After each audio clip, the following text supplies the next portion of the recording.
দর্শক দিয়ে আজকে আমাদের মুরব্বী সাহেব দিয়ে কি একটা নতুন খেলা নিয়ে আসছে বলে, তে মুরব্বীর টানালবো শুনি। ও মুরব্বী সাহেব হ্যাঁ বলেন, কি খেলা আবার নিয়ে এলেন গা? তাহলে আমার আপনি খালি আপনার দর্শককে বুঝাইতেছেন, আমার দর্শককে গেলে বুঝা দেন। আজকে আমরা একটা খাওয়ার চ্যালেঞ্জ নিয়ে এসেছি। হ্যাঁ, খাওয়াটা হলো, ওখানে 5টা কলা রয়েছে, এখানে 5 জন প্রতিযোগী রয়েছে। এই 5 জন প্রতিযোগী ওখানে যেতে হবে। যাওয়ার পরে মুখ দিয়ে হাত বাঁধা থাকবে, মুখ দিয়ে কলার চোলা ছুলাইতে হবে আর কলাটা খেতে হবে। যে সবচেয়ে আগে খেয়ে ফেলবে সে হবে আজকার বিজয়ী। আর তাকে আমরা আমার সাপিয়াপুর চ্যালেঞ্জের তরফ থেকে তাকে আমরা একটা সুন্দর উপহার দেব।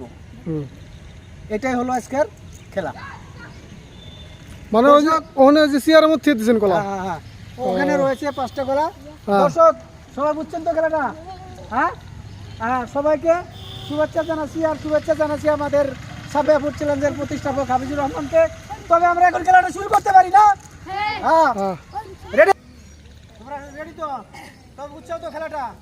হ্যাঁ, হাত লাগান যাবে না, মুখ দিয়ে ছুলাইতে হবে, মুখ দিয়ে খেতে হবে। হ্যাঁ রেডি? দেখা যাক,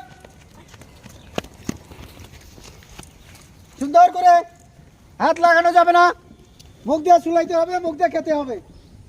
সুন্দর, দেখা যাক কে আগে খেতে পারে। আরেকবার প্রায় হয়ে গেছে, আমি না জলদি।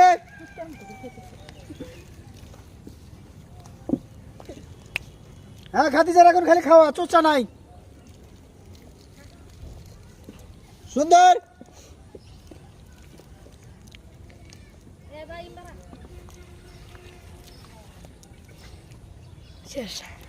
হ্যাঁ আগে খাই উঠছে আমি না। হ্যাঁ খাও, তোমরা খাও, খাও শেষ দাও। হ্যাঁ হ্যাঁ জলদি, ভিটামিন খাও, কোনো অসুবিধা নাই, আমরা ফ্রি ভিটামিন দিয়েছি।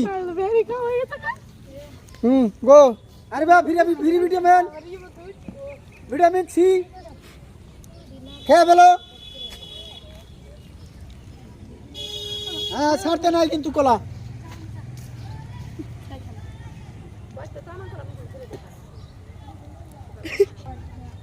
আজকে কলা খাওয়া প্রতিযোগিতায় বিজয়ী হয়েছেন আমিনা খাতুন। ওনাকে আমরা সাপিয়াপুর চ্যালেঞ্জের তরফ থেকে লাল টিকটিকে সুন্দর একটা গামলা উপহার দিচ্ছি। সবাই একটা তালিয়া মারবেন আর সবাই চ্যানেলটা সাবস্ক্রাইব করবেন বলে আশা রাখলাম। ধন্যবাদ।